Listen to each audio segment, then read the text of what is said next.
Hello, my name is John Smith. Welcome to the Psalming Effect.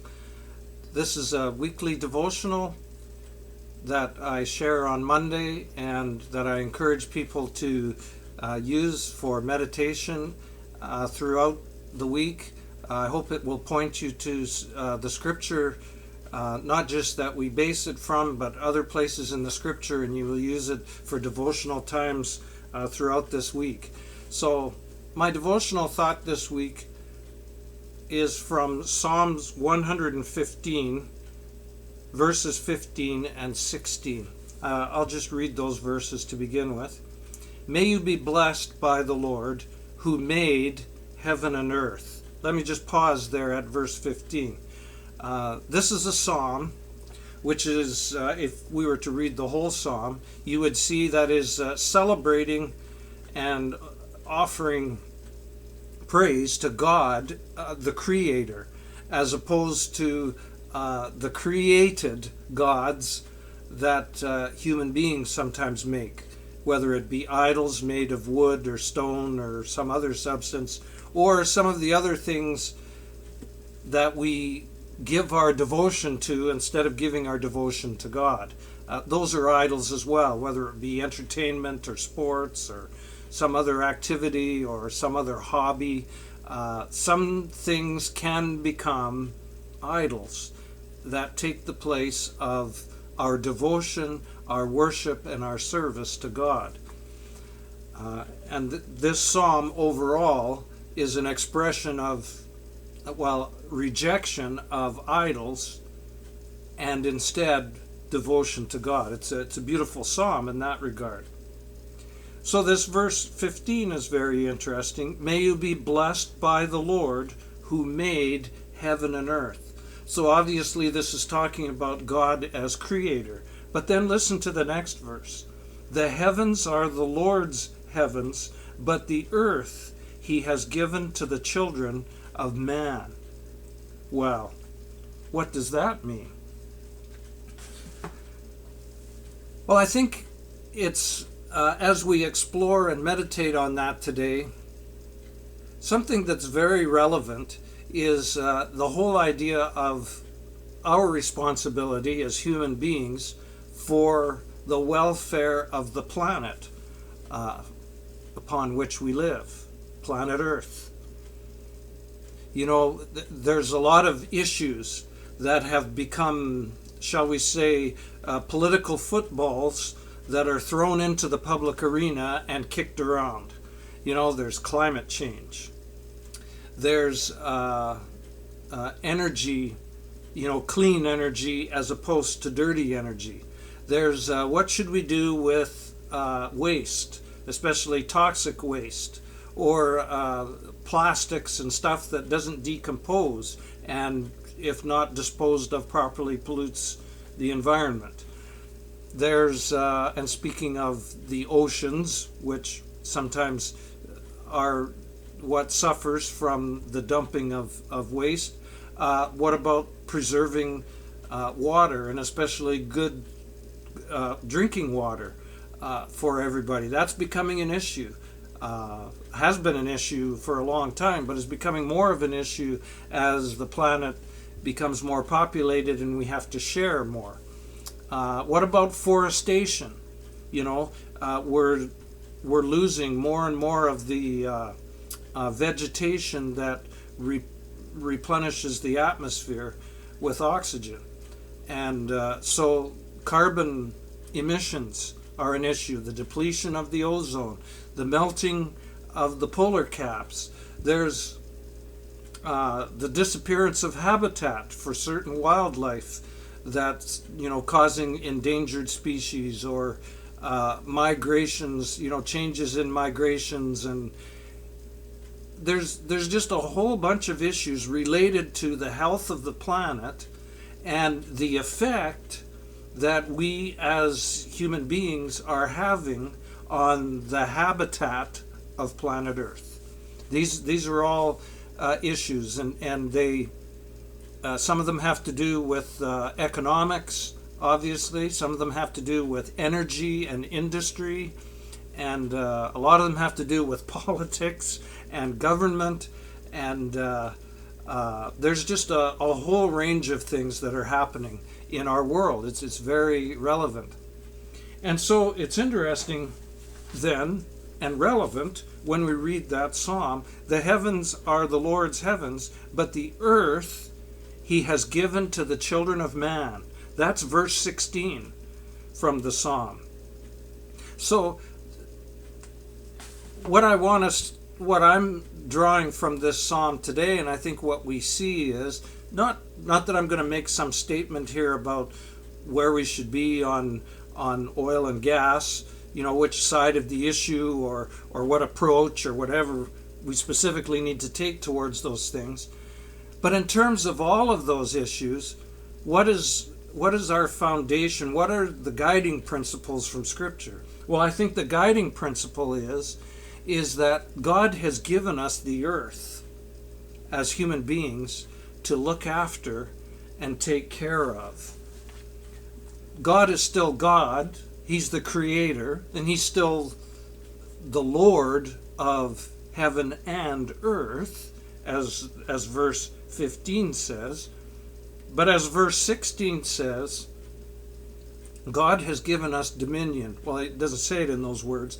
It says, the earth he has given to the children of man. Where I'm getting that idea of dominion from is from the book of Genesis. And that's where I think we should follow.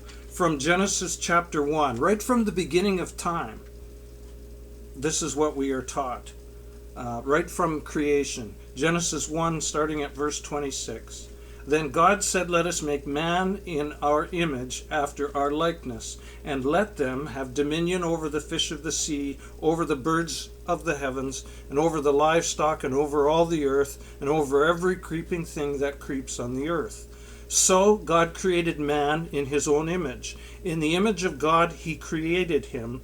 Male and female he created them.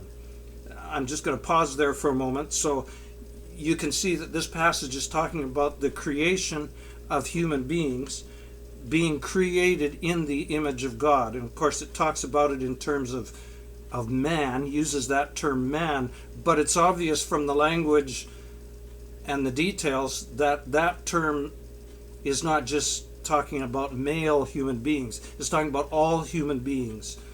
Male and female are created in the image of God. But what else at verse 28? And God blessed them, and God said to them, be fruitful and multiply and fill the earth and subdue it and have dominion over the fish of the sea and over the birds of the heavens and over every living thing that moves on the earth. And God said, behold, I have given you every plant yielding seed that is on the face of all the earth, and every tree with seed in its fruit. You shall have them for food. And to every beast of the earth, and to every bird of the heavens, and to everything that creeps on the earth, everything that has the breath of life, I have given every green plant for food. And it was so. What is foundational for us as believers in God is that human beings were created and then given the earth as their domain. And not just their domain to live in and to use up and to feed off of, although that obviously is a part of it, but it is our domain as human beings to care for it, to nurture it, to manage it, to have good stewardship over it. Not that God isn't the Lord over all.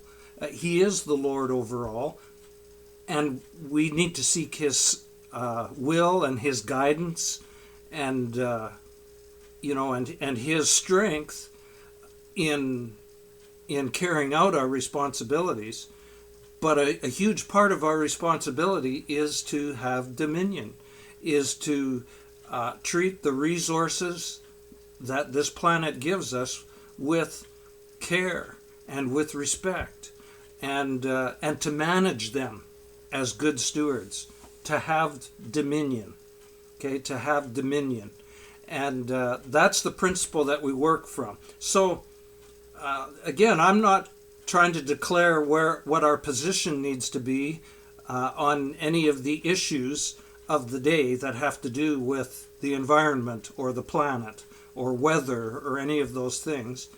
All I'm saying is that as believers, that's what our foundation for it is. Whatever our ideas and whatever our actions and attitudes are about the care of this earth, they are based on the idea that God created it, God created us, and God gave us the responsibility to live here and to care for what God has given us, this habitat, this earth.